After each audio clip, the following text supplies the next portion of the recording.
Fresh cup of tea. For my viewers out there, freaking the sheets, Excel, Microsoft, pun intended. So, welcome back, Tackles Tinnies listeners. We're doing fantasy files. Chris is going to join me shortly, but I'd like to just talk about some of the news going around the grounds. And I think probably one of the biggest news around the grounds is some rumblings around the Payne Haas, Redfern, Brisbane Broncos situation. So Gordon Tallis was quoted on NRL 360 about what's happening with the vibe at the Brisbane Broncos. Again, they've lost 2 games in a row with the World Club Challenge, and now have lost a game against the round 1 opponent of the Penrith Panthers, and they looked absolutely woeful. Gordon Tallis was quoted on Fox Lead. Is there uprest around the Brisbane Broncos and the Payne Haas departure? And he quoted saying, absolutely. Now, my opinion on this, Payne Haas played 80 minutes on the weekend. Personally, I don't think, at least visually from our point of view, I don't think there's too much concern in regards to how Payno is playing on the field. But I guess there might be some resentment. There's potentially some, probably resentment's the best word I could think of at the moment in regards to why Payne Haas and Madge Maguire might have a bit of a tiff at the moment, or how it could impact the culture of the club. He's never, ever not going to put 100%. And I think that's really, really important. Again, he played 80 minutes on the weekend, full contingent of players, getting absolutely blown out by the Penrith Panthers' chokehold defence. I just don't like how Payne Haas has been painted here. Again, if he wants to go to a new club and do his own thing, sure, why not? You're a free agent at the end of that year. He's re-upped and he's gone through the shitter in regards to getting a wooden spoon and then taking that wooden spoon team with the guys like Paddy Carrigan, etc., going to glory last year. Once he got him to glory, I think, you're on your own then. After that, if you want to go be a free agent, go test your value or go play in Sydney. Now I'm hearing and reading that Payne Haas, one of the main reasons, not only it's at Wayne Bennett and going playing with guys like Fafita and Trindle, it's actually due to his Muslim heritage, or not heritage, Muslim faith. Sorry. And again, there's a big culture of the Muslim contingent in South Sydney. Again, he's recently changed his name to Hakeem the Dream Haas. Yeah, pun intended there. But yeah, he's changed his name to Hakeem in, again, goodwill to the Muslim religion. That's another possible thing in regards to one of the reasons why he left. But I think it's a bit of a stitch up when Gordon Tallis is saying that there's a bit uneasiness or there's a bit of bad faith or bad will in regards to him leaving at the end of the year. End of the day, you got to make it work. I mean, why not? So that's my thoughts on the Payne Haas perspective. And again, I'll ask Chris when he jumps on. But is this just murmurs and rumours because the Penrith Panthers absolutely decimated the Brisbane Broncos 26 and they looked pretty piss poor against the World Club Challenge against Hull? I don't know. Guys, I want to hear from you. Is the Payne Haas situation a bit of a Daly Cherry Evans hangover-esque similar? Or do you think it's just a bit of a cop-out because the Brisbane Broncos have been pretty piss poor the past couple of games? I want to hear from you guys in the comments. And one of the other big storylines before Chris jumps on is in regard to the Alex Johnston storming the field situation. Now, I'm a small podcaster. I've got a very small fan base, and I appreciate all you guys who listen to me and give me likes and comment on the feed. But my perspective, and again, it's probably not going to go anywhere important, but storm the field, guys. If you're going to Sydney, especially Roosters versus Rabbitohs this weekend, get the ball out to bloody AJ, Trell Mitt, and Cody Walker and Dave Fafita. Feed him the ball all day. Like Bam Adebayo today for the Miami Heat. Today's the 11th of March, so in the US it's the 10th. Bam Adebayo just got 83 career points in one single game. So he's got the second most all time. And everyone's just yelling MVP. Everyone's yahooing, cheering. If the AFL can get Buddy Franklin, I'm pretty sure his name was, to everyone can storm the field and everyone's yee-haw and chirping him. If you're in Sydney for this monumental clash between the Rabbitohs and the Roosters, you better be storming the field. It's something that is going to be historic. It only happens once in a blue moon for any type of player, especially a guy who's hopefully going to notch up another 10 to 20 tries this year. Give the man his roses. We always like giving roses here on Tackles and Tinnies, but if AJ, especially against a rival club, especially another rival Sydney club in the Roosters, how good would that be? I really hope that this can actually happen. So, what are your guys' thoughts on the whole Alex Johnston storming the field? Do you think the NRL is over-exaggerating in regards to stampedes, delay of game, player welfare? Or do you think they just don't want to have a bad look? Or do you think that the NRL can really, or the grounds can really find every single one of those people who jump on the field? I tell you what, it's going to be interesting because if 3 or 5 or 10 or 20 people jump on the field and no one rallies around them, that's going to be so awkward too. It's going to be interesting with security as well, how they're going to react. Are they being told explicitly, if someone jumps on, you're just going to left, right, good night, or you're going to do that big shoulder charge? Other players, as soon as AJ scores, if he does score the double, will they instantly go to the locker room, or are they going to stay on the field with him for player safety? What's going to happen in regards to the evacuation process of the field? Are they just going to jump back over the barrier? It's going to be a bit of a logistical nightmare, and I'm not sure what game it's on. Quickly get this up, guys. But if it's a Channel 9 game, that's going to be a really big pain in the ass for the broadcasting. Because when you think about it, it's going to be like their post-game, and then everything after the post-game is going to be in relation to the next TV show. It could be a TV series or whatnot. But yeah, 7 p.m. Friday. Chris, hey mate, how you going? Knee howdy, Ryan. Yeah. Oh, mate, I'm just talking about the not AJ Brimson, Alex Johnston storming the field potentially this week on Friday. And it's going to be a monumental game, Rabbitohs versus Roosters. What's your perspective, Chris? I think, again, I said I'm a small podcast. I don't care. Flag me, block me. But I reckon everyone, if you're in Sydney, get on the field. It's going to be sick. What are your thoughts? 100%. I'm originally from Sydney. And I remember when, Buddy, was it SCG? And he scored. Was it 1,000? What he broke the record. Everybody streamed on. What did AJ say the other day? You can't arrest everybody. Yep, I said that too. If everybody jumps on, you're gonna jump on. Yeah, for sure. I'm all for it. Yeah. Well, I said it'll be interesting. If 50 people jump on and no one else jumps on, it's enough where you could probably get popped, but it's a lot where there's not going to be enough security for a one-on-one. So it's going to be pretty funny on Channel 9 how it's all going to work out. I'm just saying, guys, get on the field, get around them. It's going to be so funny. I kind of hope both happens. I hope there's a big delay. Let's say it's you send out your best 20 boys, your SuperCoach team. They can run out, try to do the bit of a weave, cheering, and then a minute later, everyone comes on the field. I don't know. It'd be funny to watch. And again, I was just talking about the delay of broadcasting because it's on Channel 9 and they're going to have some... they'll have a little bit of post-game, but normally just jump straight into the next TV show. So obviously all scheduling is going to be out of whack. So it's even funnier for Channel 9. So, and I was talking about Chris before you jumped on the Payne Haas situation. I was listening to NRL 360 this morning on my way to work, and Gordon Tallis was pretty much essentially quoted saying, absolutely, and the absolutely was in reference to, is there turmoil behind the scenes with the Brisbane Broncos? And you could probably make resemblance to their World Club Challenge piss poor effort. You can make comparisons to last week against the Penrith Panthers 26-0. I think it's a bit of a cop-out using the Payne Haas situation. I think it's very similar to Daly Cherry Evans. If you're a free agent, you've done your due diligence, you've been a one-club person for so long, you brought glory, particularly in Payne Haas' situation. You brought him a championship all the way from the wooden spoon. If you're a free agent, you should not be complaining. And if people are, again, potentially saying Madge Maguire or the other senior members of the squad are bag-mouthing Payne or saying there's bad chemistry because he's leaving, that's a load of baloney in my eyes. Yeah, look, NRL 360, they get off on controversy. What's new?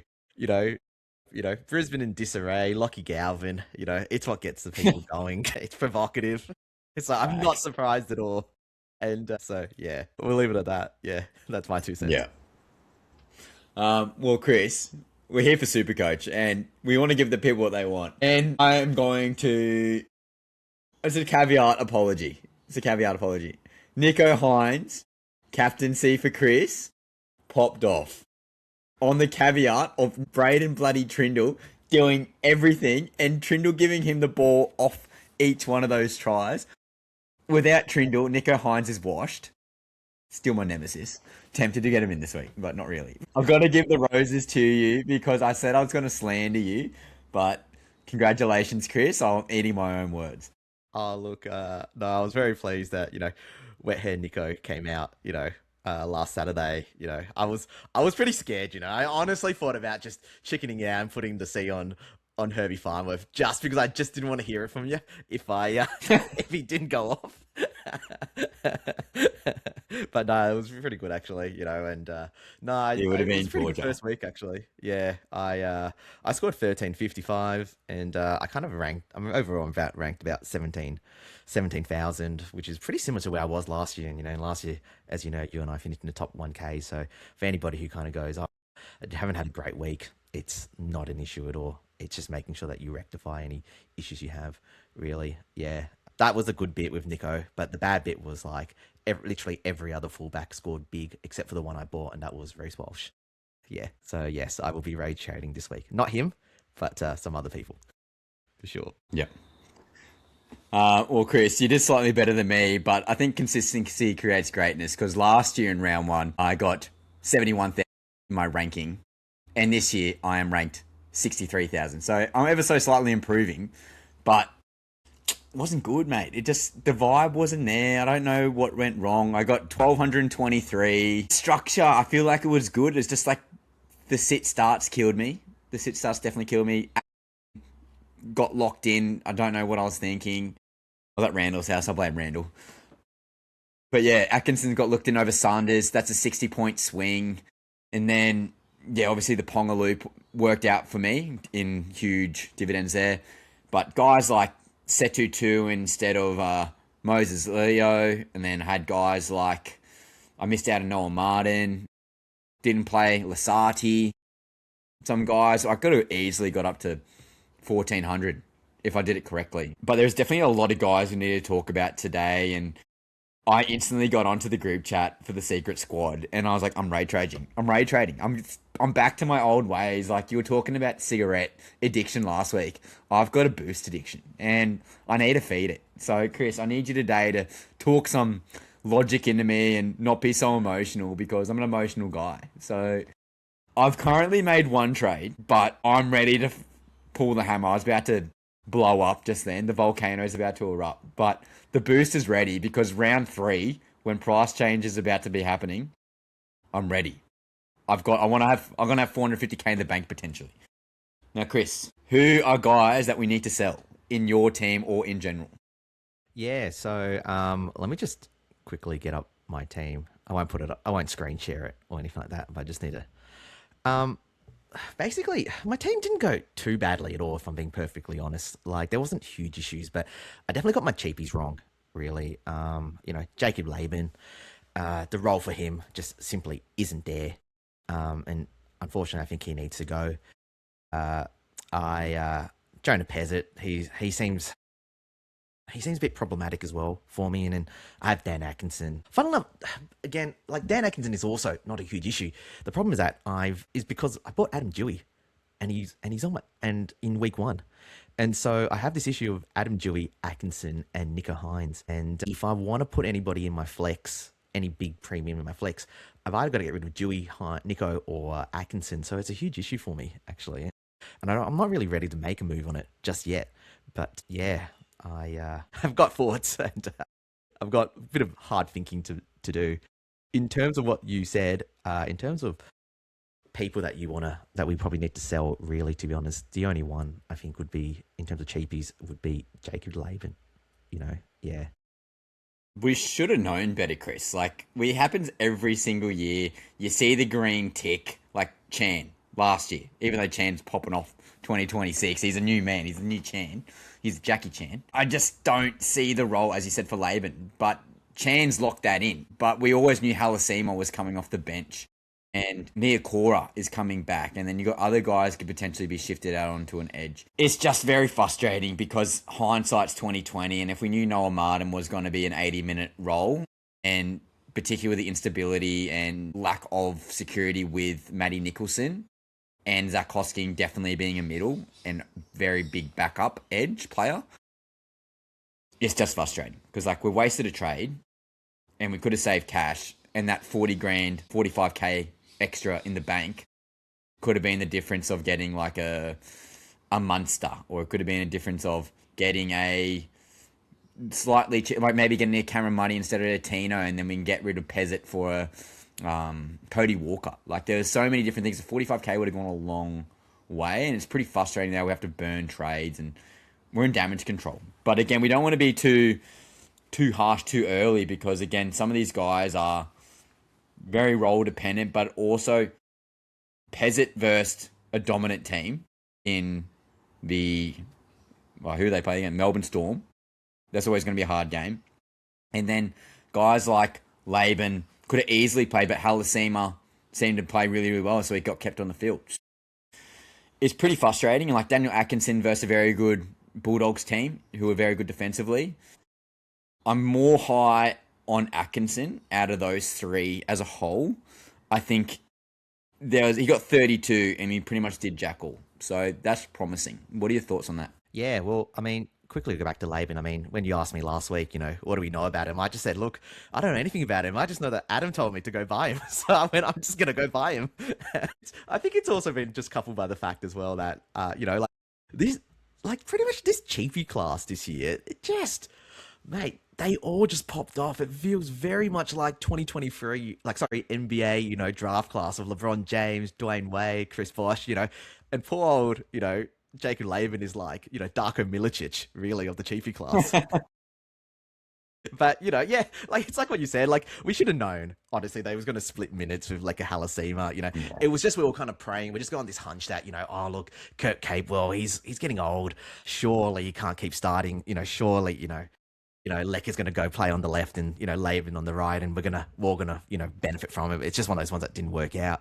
Yeah, with regards to, Daniel Atkinson, I think most of us bought him, on the understanding that he's going to have two, tough matchups, like you said, Doggies and Storm before everything opens up, but it's just the issue. It's the same thing, fast forward and, to last Saturday night, you and I just going, looking at, Ethan Sanders 94, and we're going, oh, how did we get all so wrong?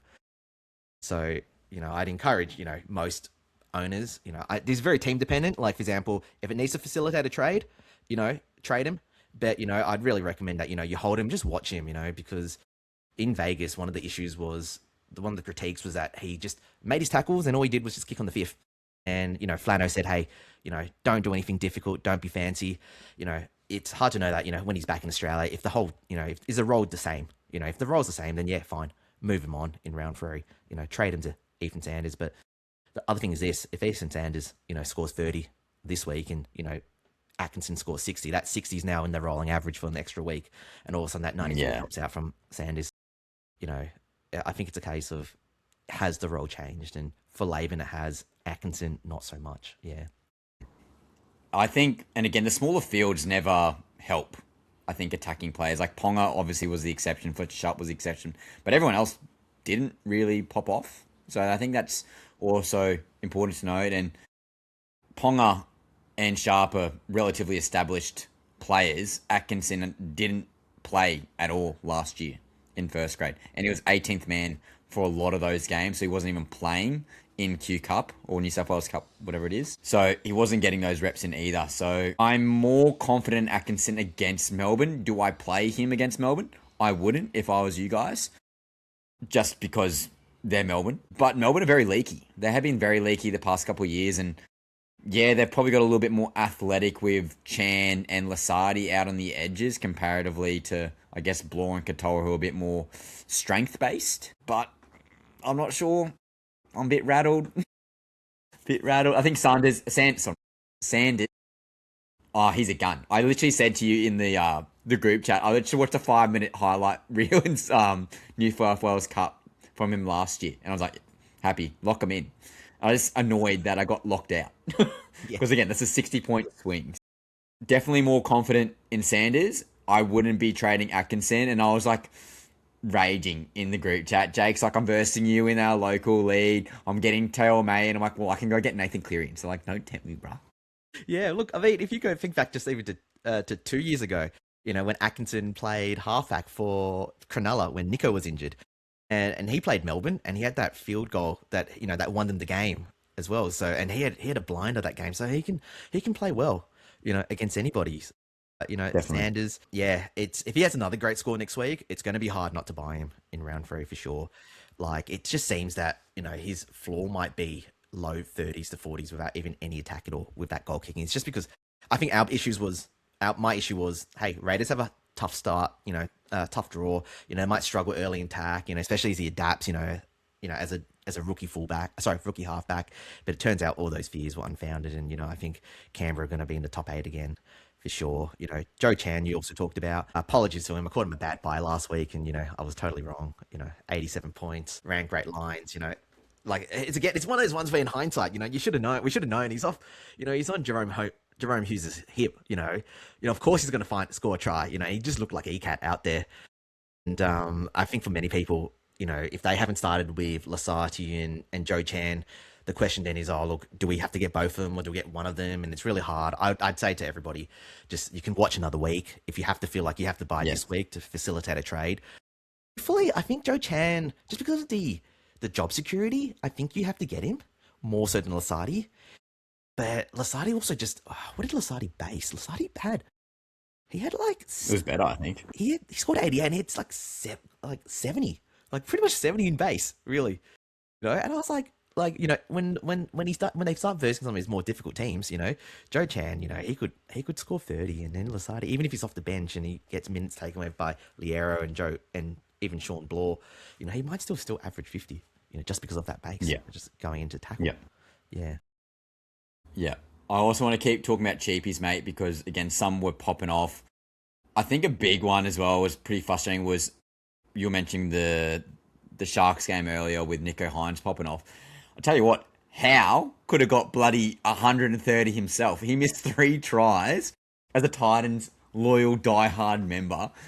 Absolutely infuriating that how do you miss 3 tries because you run over the top of the ball? Like, do you need to go to OPSN? So, but I think for him, 80 minutes, didn't really get any attacking stats because he ran over the ball 3 times. Dual position to K. For me, he's passed the eye test. What are your thoughts? Oh, 100%. If he doesn't have air swings at those tries, he becomes, the best performing cheapie of the round. And we're just all talking about, why didn't we get him? He's a buy for sure. 57, without any attack. Josh Patson, he's on the extended reserve, but I think he's going to drop out, if I'm not mistaken. I think he's supposed to start Q Cup this week. Dude, the job security is there. Fun enough, I actually think of all the cheapies, he might actually be the most locked in. In terms of, hey, you should go buy them this week. Probably along with Noah Martin as well. But really, yeah. If he's not in your team and you've got a spare trade and you don't know what to do, get him. Yeah. If you had to rank Noah Martin, Lasati, Howe, Chan, how would you go? I think you have to definitely go... It depends on if you want to buy this week. If you have to buy this week, you have to do it. I'm going to say it has to be Noah Martin just because of the 116 or whatever he scored. And then next it has to be Howe. And then... actually, no, John, I'm going to say it's Chan 2, then Howe 3, and then it's Lasati 4. It will change next week. It just depends on what happens this week with Sean Bloor. Yeah. And then also next week. Do you think he comes in? Pretty sure he's on the extended bench. Yeah. I don't know. And they also thump, and he played well. So that's the thing, yeah. Do you put him as a reserve? I heard something on the grapevine. There was like it was another podcast. They were like, it's probably a case of, Bellamy's going to go up to Chan and Lasati and go, look, you guys both start. The moment you guys do something stupid, I'm putting Bloor in, just to kind of whip them in line. And I think that's actually pretty good. It makes sure that they don't do any dumb stuff. They don't randomly try to kick on the fifth randomly, if we're in the red zone, And Well, what are your thoughts of this? Because Tui Kamakamika, he is at lock. As Lasardi start at second row, Sean Bloor comes onto the bench, then comes onto the starting field for Lasardi. Lasardi then shifts to lock. Yep. It's possible. It's possible. The problem is that what happens next week? That's the problem. It's when Liero comes back, you don't know enough about what's going to happen with Lasardi. That's the problem. And if you find out, so another example, very quickly, Nat Butcher, who started at 2RF right edge last week, he's on the bench.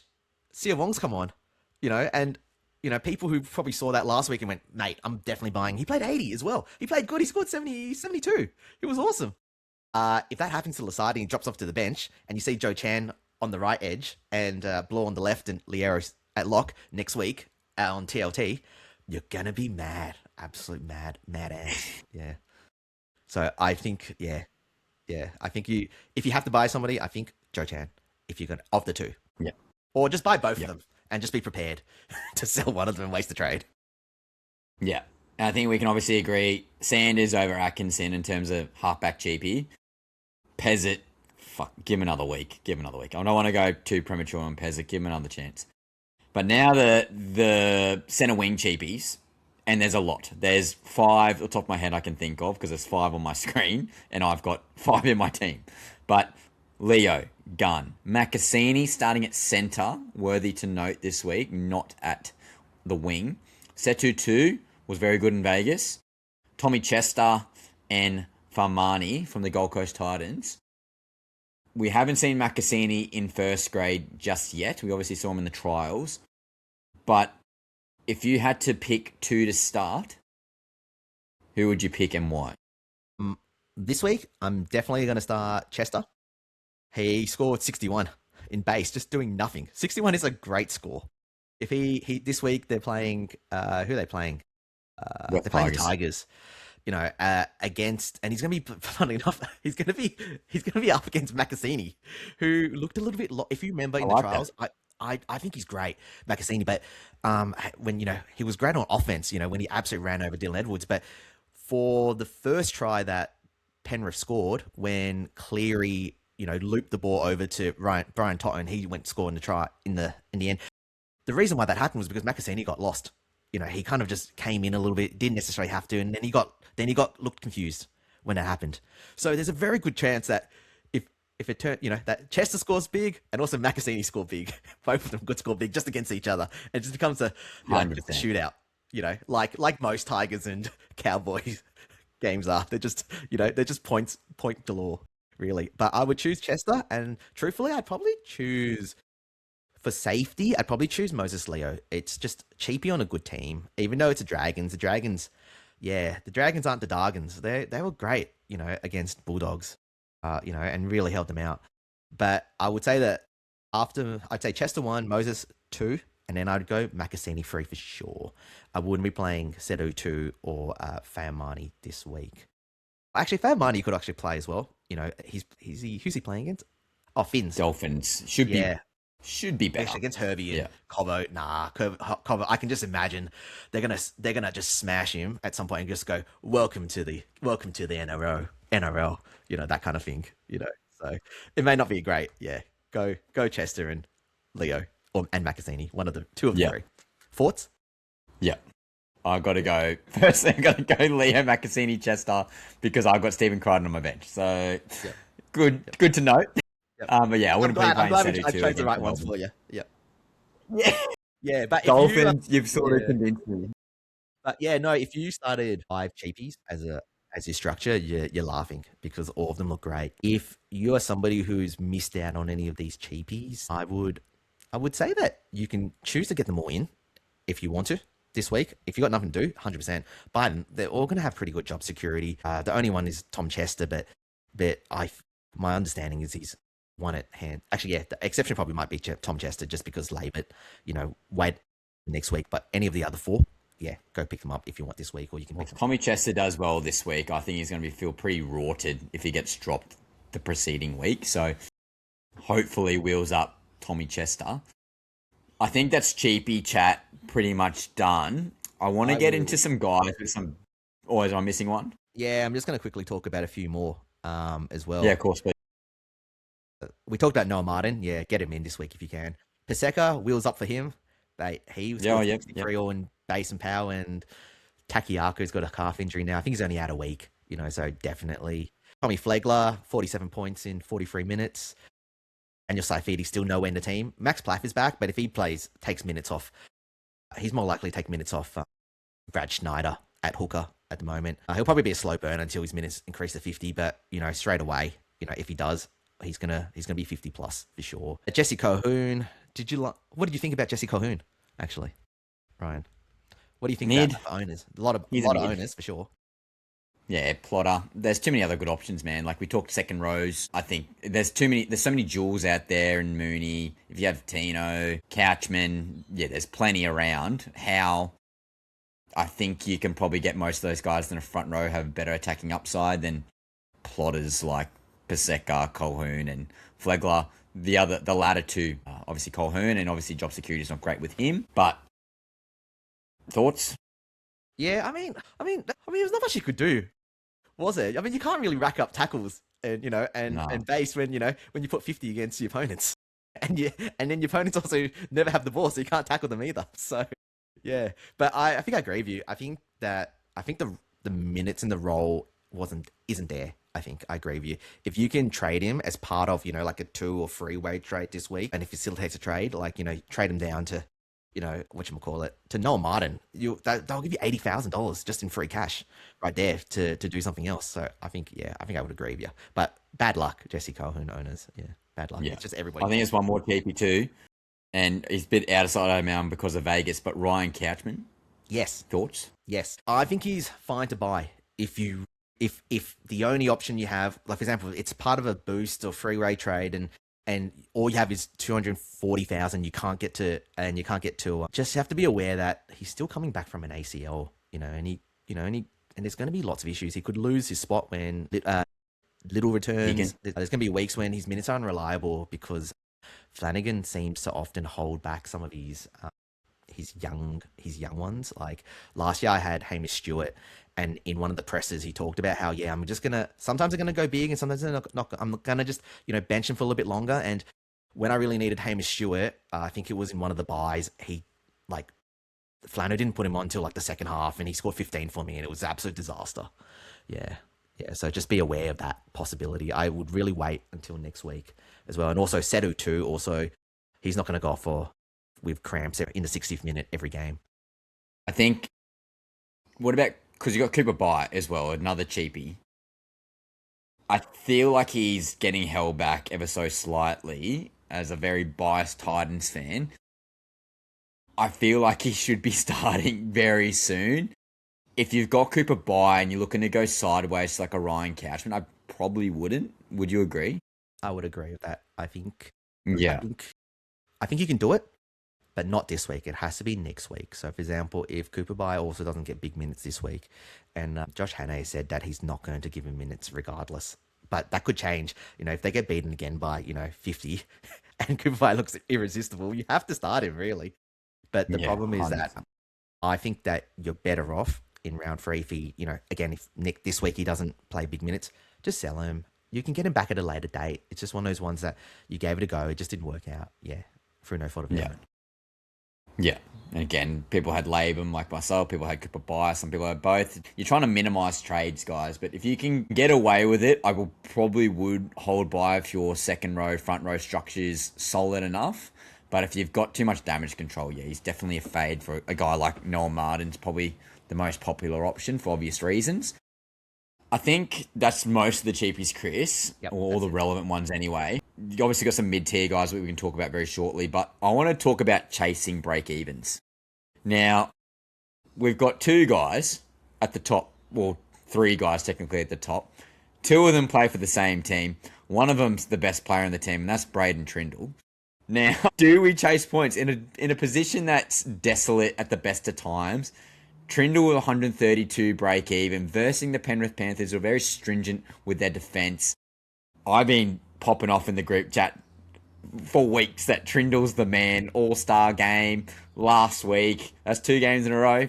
3rd game rolling average. We don't want to see that poor score. If he can do really well against the Panthers, even if he scores like a 60 or a 70, 80 even. 80 is like obviously probably top ceiling. But if you go anywhere between 50 to 80 points, my confidence will go sky high for Brayden Trindle in 2026.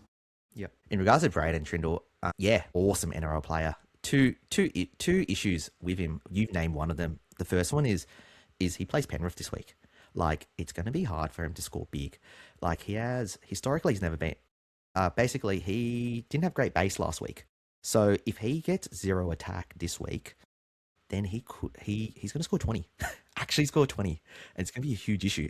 That 132 rolls out in 2 weeks' time, and now you're stuck with a not so hot commodity, and you're thinking, what were we thinking, really?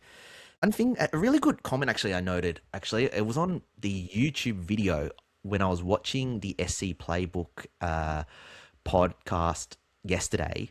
They talked about how, in terms of how they seem to be awarding like try assists, Ryan. And my understanding was, I think SC Spy said he knows someone, and who actually does the stats for both NRL and Fox Footy, and they talk about if the attacker catches the ball in front of their defender and they don't really have and the defender doesn't have their hips turned, they probably will not give the try assist to ever pass the ball to them. That's fair.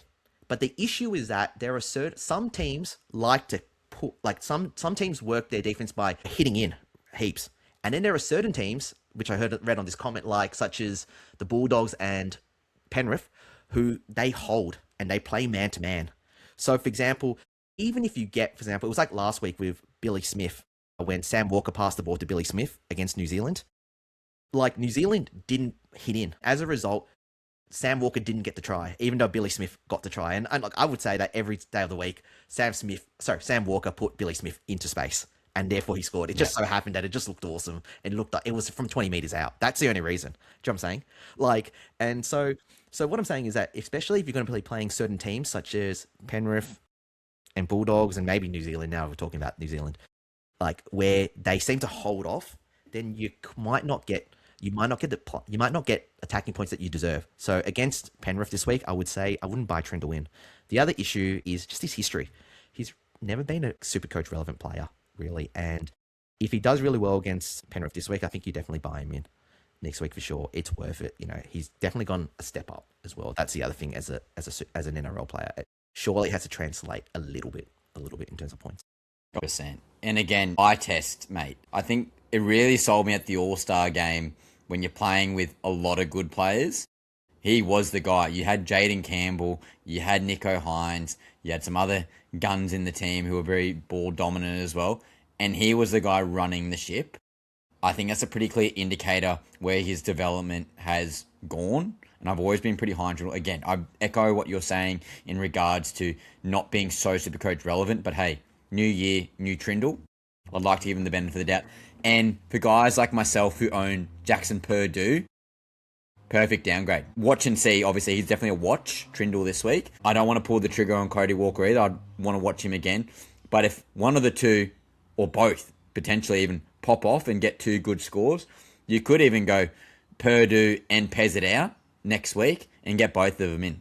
Because they could be the next stepping stone to a guy like Fletcher Sharp, which is obviously potentially coming in the next 3 weeks, because obviously he's got to come back from his PCL injury, plus get that rolling average potentially down or up. We've got to see that.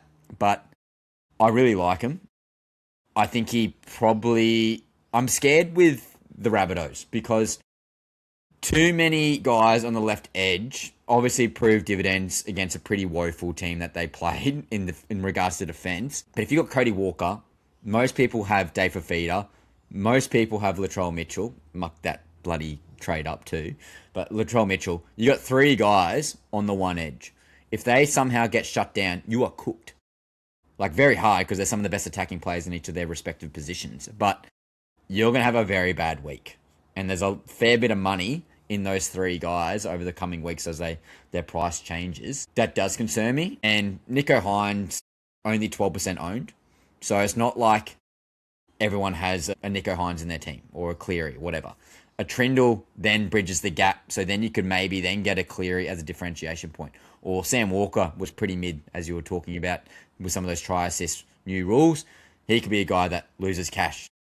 And you can go for them. Bit of differentiation. I think there's more halfbacks who are better than the 5'8" who are potentially available, unless your name is Fletcher Sharp or Cameron Munster. And that's what I'm trying to get at.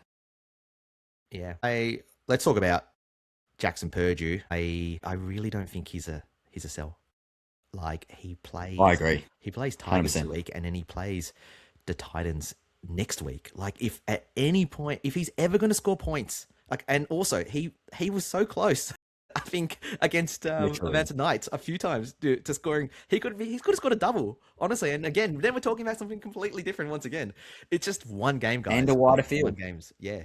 And a wider field, mate. It's going to make a difference. Yeah. Yeah. Well, I mean, yeah, exactly. I mean, you keep talking about the wider field thing, and it's so true. Do you remember how, like, Dom Young, there was like a try where we were like, I was watching with Adam, and we were so certain he was going to score in the corner, and he just got bundled out. It's because of that smaller field. Everybody can just catch up. Yeah. Yeah, if he just had that wider. Yeah. But yeah, I don't think Purdue's a sell at the moment. I think that maybe, I guess, why not? Did we talk about Pezzet? Should we talk about Pezzet now?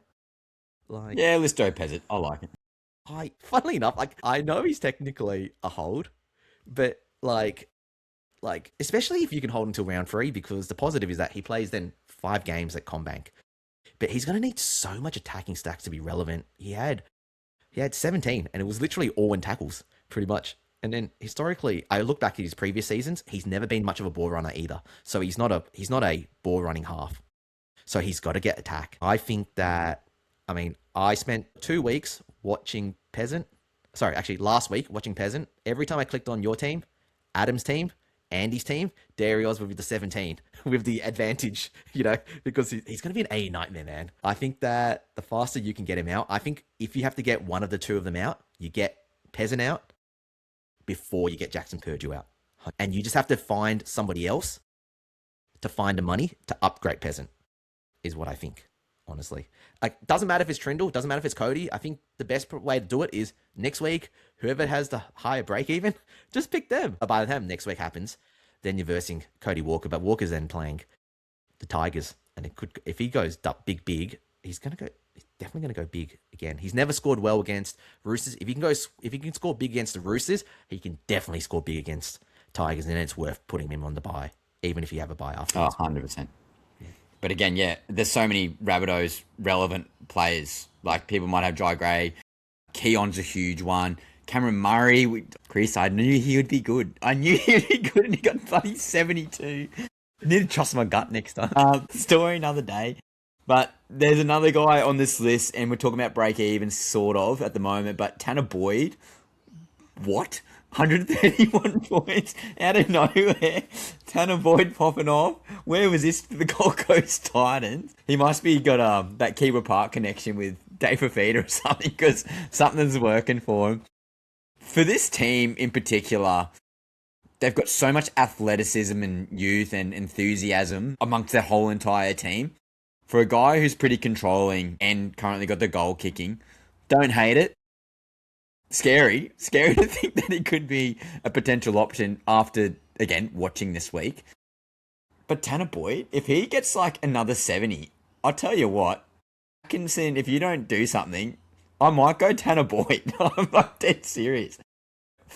I was looking at Adam Dewey, I'm like, unproven, but hey, if Tanner Boyd, okay, I'll say it now. If Tanner Boyd gets 70 plus this week, he's coming in. Did he pass the eye test for you last week? Yeah, he did. Shockingly. Yeah. Do you know what? I mean, I do this podcast with you just because sometimes we get like really, really weird contrarian like ideas, and I'm like, dude, that's actually genius. Like, I think this is actually genius, like, Ryan, because guess what? Like, Metcalf's going to come back in about round 7. And people are going to go, nah, I'm not wasting a trade here. I'm not wasting a trade.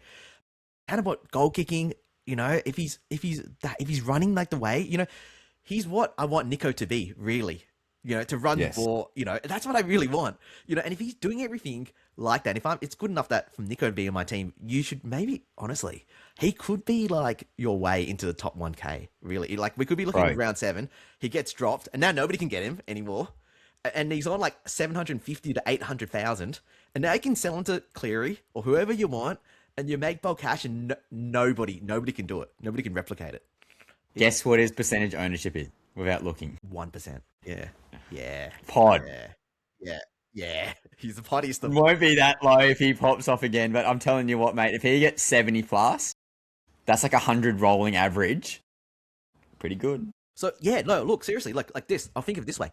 What you're really hoping then is you're really hoping Ethan Sanders scores just enough, scores 65 to 70 this week, such that people go, okay, I've got my one premium gun, and then I can't sell Sanders, and then nobody's going to go on Boyd. And if you jump on Boyd instead, dude, yeah, like, Bro, I don't know what the draw is. Going to be popping off. Like, that's actually crazy talk. And I tell you what, Canberra's been leaky. Very, very leaky. Yeah. He could score very big. Yep. Newcastle Knights, okay. West Tigers could be big. Don't like the Sharks. Don't like the Melbourne game. That do scare me a little bit. But then you got Titans, Dolphins, Para, Broncos aren't very good defensively. And then, again, probably by then, I tell you what, if Tanner Boyd keeps playing well, Harris David is no guarantee of staying in the halves either. Absolute segue. Look, you could get that. What a juicy run of games at round 7. Like, Titans, Finns, Para, Broncos, and then St. George. We're talking about 3 of the probably, bottom 8 teams, in the competition in that 5-game stretch. And then he'll probably be at 700, 800K and nobody can afford him.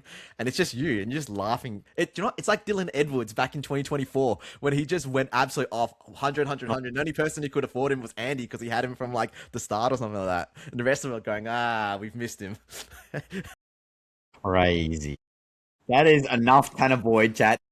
Wild chat. Now, I want to talk fullbacks because fullbacks are always an interesting conversation. I went Reece Walsh. You went Reece Walsh as well? Mm-hmm. Mm-hmm. Yeah, I think Adam went Reece Walsh, and it was an L. Okay, it was an L. Broncos just looked absolutely trash.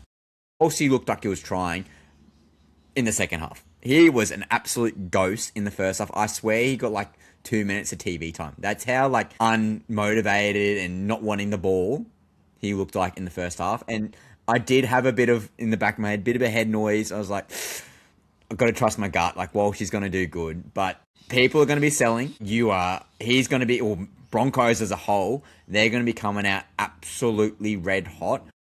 Instant vice captain option for this week in regards to Walshy. I think he's a hold. I probably wouldn't buy him if you haven't got him because of the rolling average. But if you still got him in your team, hold for sure. Wouldn't buy. And then he's probably a buy in round 3 or 4. Thoughts?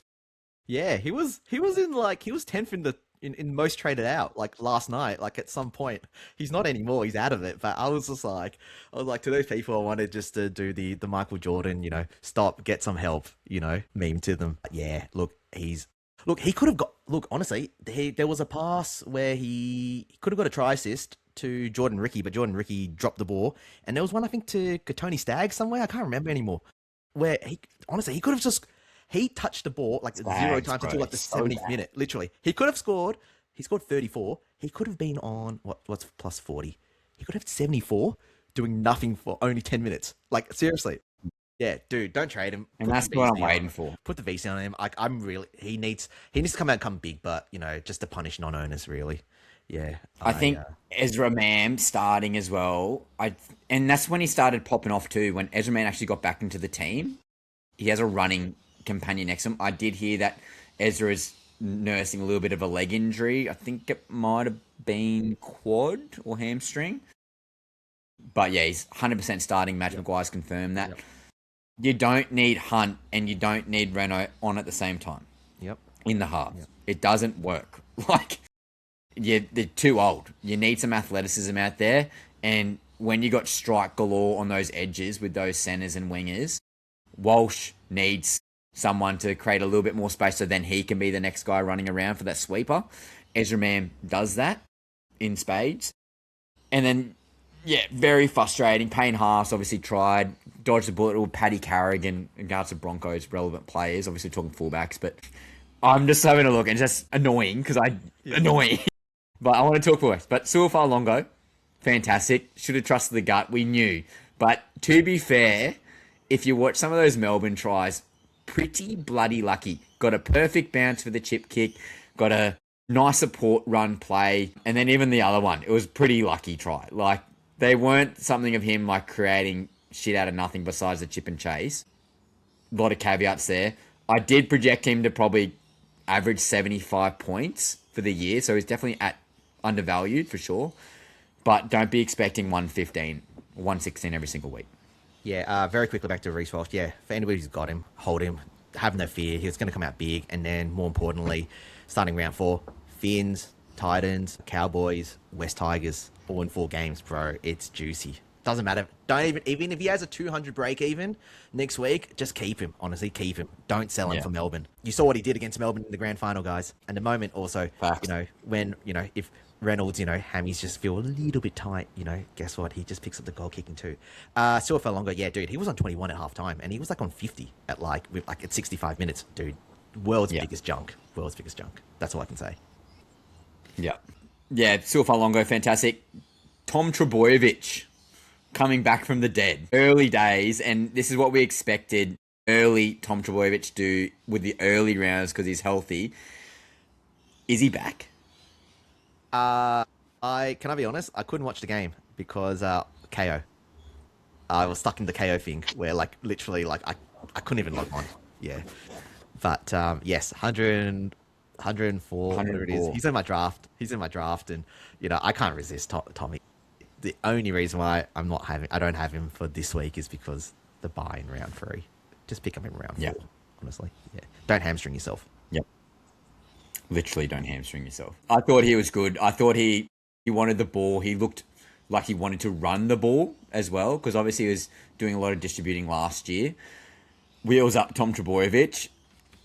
Tedesco, fantastic. Back to his best self. Daly Cherry Evans is definitely the third fiddle on that team, and they didn't look too red hot, the Roosters, against that Wars team. So I predict him to only get better. He's probably going to stay at price, be my prediction. Don't expect him to jump.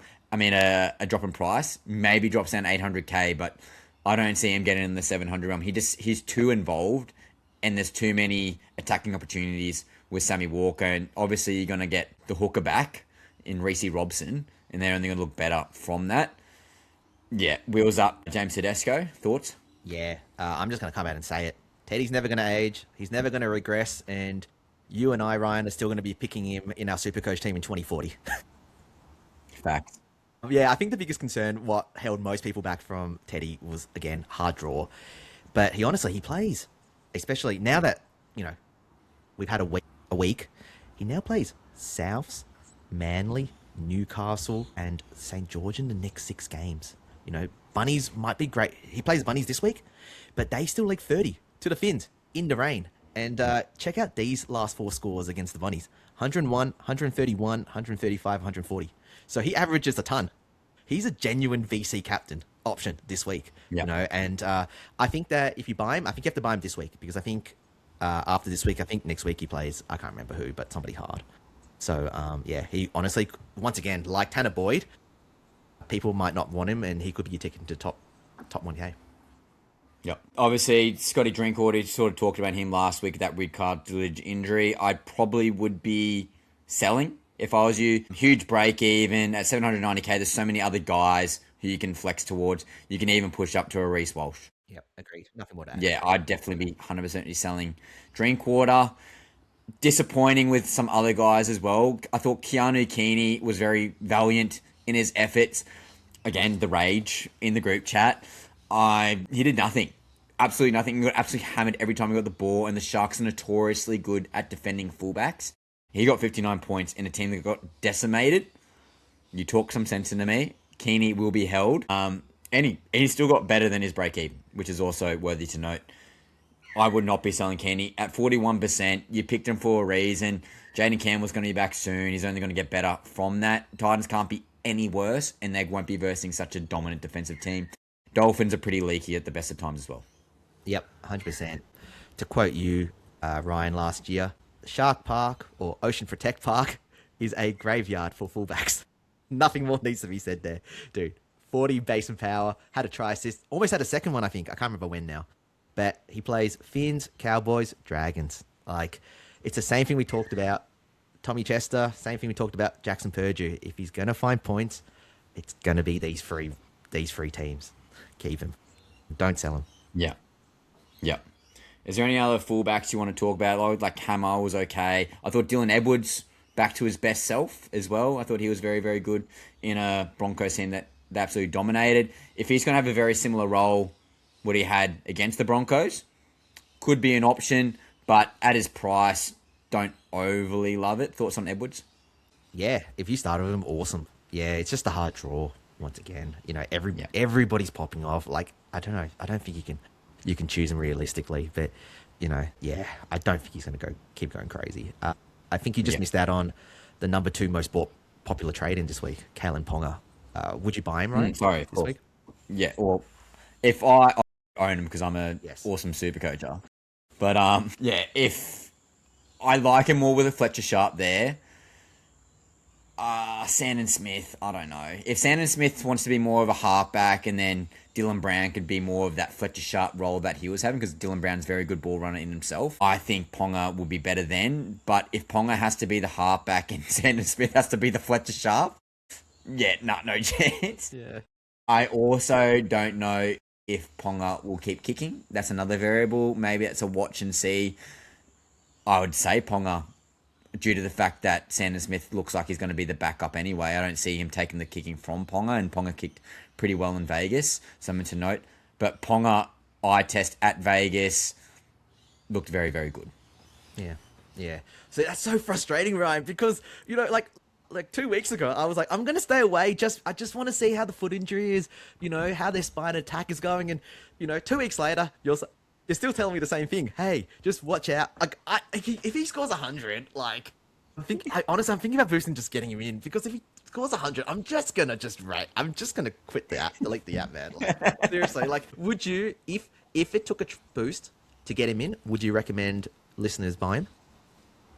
Oh, it's a tough one, brah. It's a tough one because the Sandon Smith doesn't overly excite me.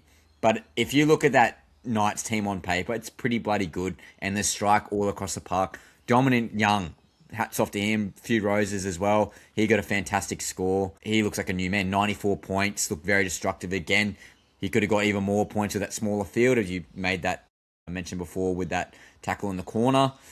Marju looked very destructive. Bradman Best looked pretty good. Gagai's all right. So Ponga's going to have plenty of scoring opportunities. It's just when Fletcher Sharp was out there, my God, they just looked so much better. That's the only thing that scares me, because Ponga was good in the second half, but wasn't great without Fletcher Sharp. That's my only worry. Yeah.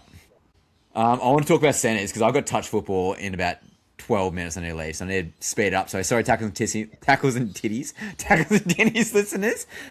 It does say freak in the sheet, so maybe that's the new thing. I'll merch it up at Magic Round, bruh. Tackles and titties on the front. But let's talk centers. Jesse Ramey and Adam, absolute pod move there. They did not go left. So guys like Kale Aero, who were a hot commodity for most of the preseason, he didn't get much ball. And it all went to Jesse Ramey, and maybe that's because the left-hand defence with Brimson, Fermor, and the likes didn't look very good, and they just kept going that way. Fair enough. But yeah, Ramey at 115. Is he an option? Yeah, but don't chase. Don't chase. If you've got Eero, dude, he's a gun. Keep him, hold him. Yeah. He'll... Facts. Obviously, Trell Mitt, 113 points. He was fantastic. But again, a lot of junk tries. Like, I think that score of 113 is a bit skewed. Thoughts? Yeah, just... It's just such a low usage rate, And I went, nah, I can fade him. He's not gonna score enough, but he's so efficient, just absolute hurt. He plays for Roosters this week. He's never played well against them. 51, 36, 66, 53, 45, 67. But then there's 106 and a 51. But so he's never scored well against, but at the same time, he's also never had so much firepower in his back line. Yeah. I reckon just wait till round 5 to pick him up. Yeah. Toya's back as well, which is also worthy to note. And Toya did pretty good against him at New South Wales versus Queensland. Yeah. Yep. So that's definitely something to note as well. But he's definitely an option. Obviously, 43% of the whole entire comp own him. Cooler, next guy I want to talk about, 108 points. I was glazing him all off season. I think he's arguably Manly's best outside back. I would love to see Turbo at 5'8". Honestly, Turbo can be 5'8" any day of the week. He'd be Fletcher Sharp. But Cooler at fullback, I was telling you, man, all off season, he's just a gun. He's such a gun. He's such a good ball runner, support player. And it was good to see him pop up on both sides of the field because they realise that he's their best attacking weapon. So, wheels up Cooler if you picked him. My God. There were so many other guys you could pick from in Best, Shibasaki. Karaz obviously played well at Vegas, but he's got the bye this week. But Cooler, very good. Thoughts? Yeah. I think it's just hard to buy him when there's all those other guns you just mentioned earlier. Yeah. But if you had him and you jumped on him, well done, man. Good job. Yeah. 100%. At 1.6%, dude, that's the frustrating thing. I dodged the Shibasaki score, which was good. But Cooler, man, he was right there with Latrell Mitchell for me. So that could have been a great pod move. Tommy Jenkins, give his roses as well because Isaac Targo looks like he's just been essentially dropped. He's out of favour. So that's awesome for Jenkins. And he's a very good strike weapon in regards to the high kick as well. He did so many good opportunities there. Good finisher, great speed. And obviously in that Panthers suffocating defence, it really lets their attack fire as well. And they, I think, dropped 16, 18 balls on the weekend as well. So they can complete more. Jenkins, wheels up for sure. Yeah, 100%. I put a waiver in for him, actually. That's how much I rate him, actually, because it's like what you said. He's at the end of all those sweet plays on the left, and then every time they kick on the fifth, they kick towards him, and he competes every single time. He's going to pick up so many try assists just by batting it back, man, every single time. Yep. And again, at 600K or just a smidge under, only at 0.5% owned.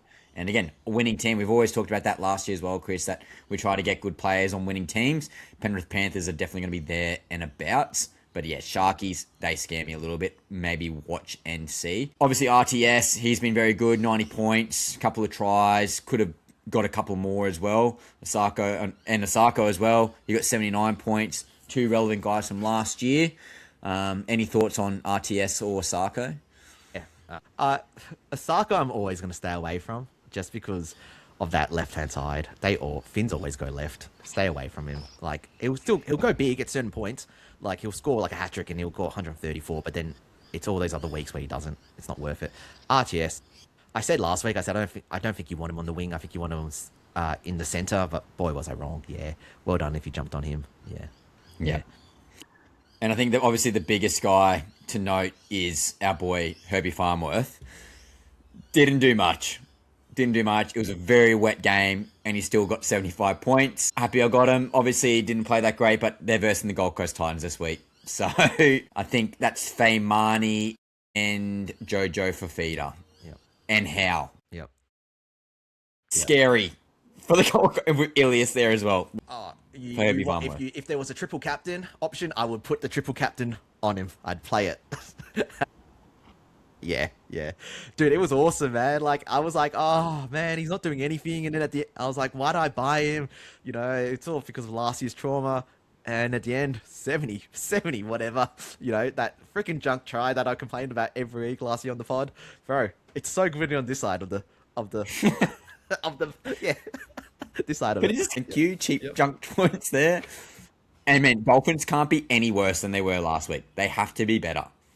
So if it's a dry track in Brisbane, good luck. Herbie Farnworth, he's going to be absolutely popping off.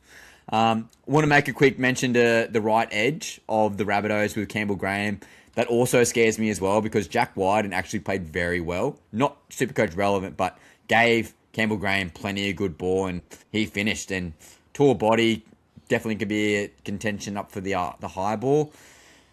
That gives me that Latrell Mitchell like hesitancy, I guess you could say. But yeah, what are your thoughts on Campbell Graham? Yeah, that's 2 games now where he scored tries, and looked good, Last year, again, I said last week, he based 45 all year, 0 tries. OG, but 45, 450k. Yep. Like, I think that, honestly, if you had to choose Latrell or Graham, pick Graham, 100%, and then spend the extra 250k elsewhere. Oh, sorry, 200k.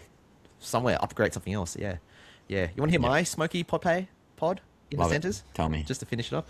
Tony Staggs, man, 3.7%. Pezzet really struggled defending the left, man. Absolute day. Also could be Shiver as well. And then once now that they've got Penrith out of the way, dude, I'm going to repeat those fixtures again for everybody who missed them. It's Parramatta this week. Melbourne, Finns, Gold Coast, Cowboys, and West Tigers. Yep. Yeah, dude. Yep. Buy one of the two. Couldn't agree more. Or just couldn't Reece agree more.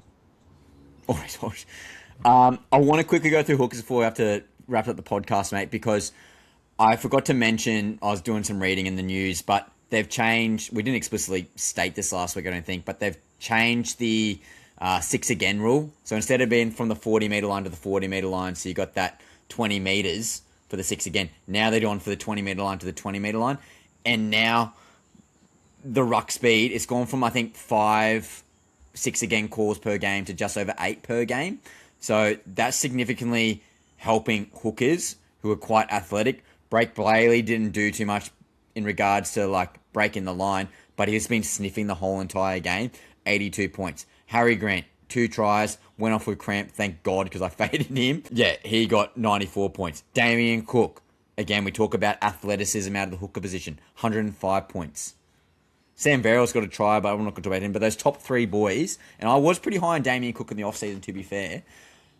What are your thoughts on those 3 boys and the hooker position as a whole? You're pretty lucky, Chris. Yeah, I started with 2 premium hookers. Actually, I've got both Blake Bailey and Harry Grant. Oh man, it's awesome. Especially when Blake Bailey on Monday morning and he got those 20 unicorn points. That was awesome. Yeah, actually, picking 2 premium hookers is definitely an option this year. Also, very briefly as well, like even if you didn't pick them, once again, like Jay Simpkin, 59. You're laughing. We were laughing last week. 2 weeks ago with Reed Miney 51. Dude, Jay Simpkin 59. Dude, you can't go wrong. Pick anybody at hooker. They're great. All of them are great. There's just so much upside. They're all undervalued. If you pick Cheese, you're very sad, right? You're very sad this week. You're very upset about 100%. it. And I think we just quickly touch on the front rowers as well, because we went stack the pack mentality, and that sort of backfired in regards to my team structure, because Tino played 49 minutes. That crippled my score, because that's where a lot of my cash went. Very tempted to rage trade Tino. But Trey Mooney, fantastic base, good minutes, good role. Keon, same thing. Corey Horsburgh, same thing. Toby Couchman, same thing. All reliable. Not going to probably get you 100 points.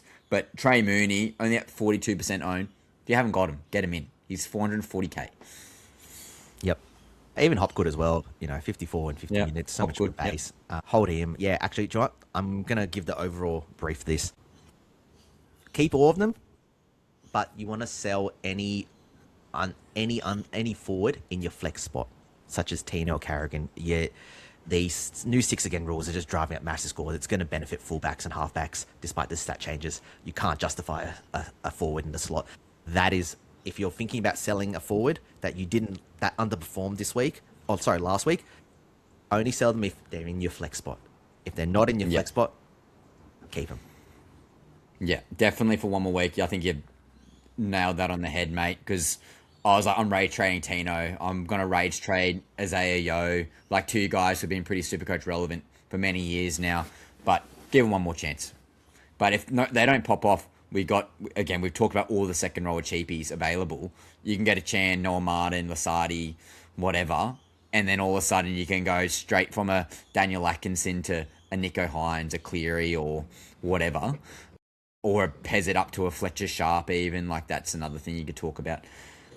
Yeah, so much to dissect in that regard. But I think the stack the pack mentality at this stage, done. Yep, agreed. Yeah. Is there any other guys before we wrap up the podcast, mate? Let's go straight into VCs and Cs. Yeah. Or your VCs. Okay, so for me, well, personally for me, obviously we've got that Thursday game, Parramatta Broncos, Reece Walsh, vice captaincy for sure.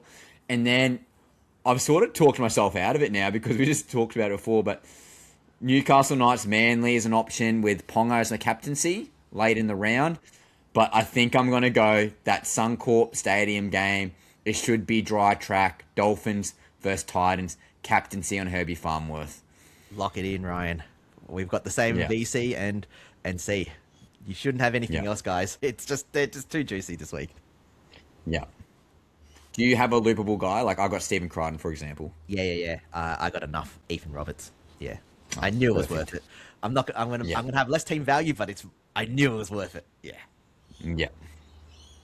Well, guys, is there anyone else we can think of as a captaincy option? Maybe Tedesco against South Sydney. Again, he's a hard-working type of fella.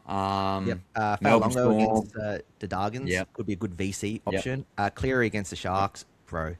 68, 109, 69, 170, 79, 99, 96, 130, mate. The man does not miss against the Sharkies. And against Nico too, you know.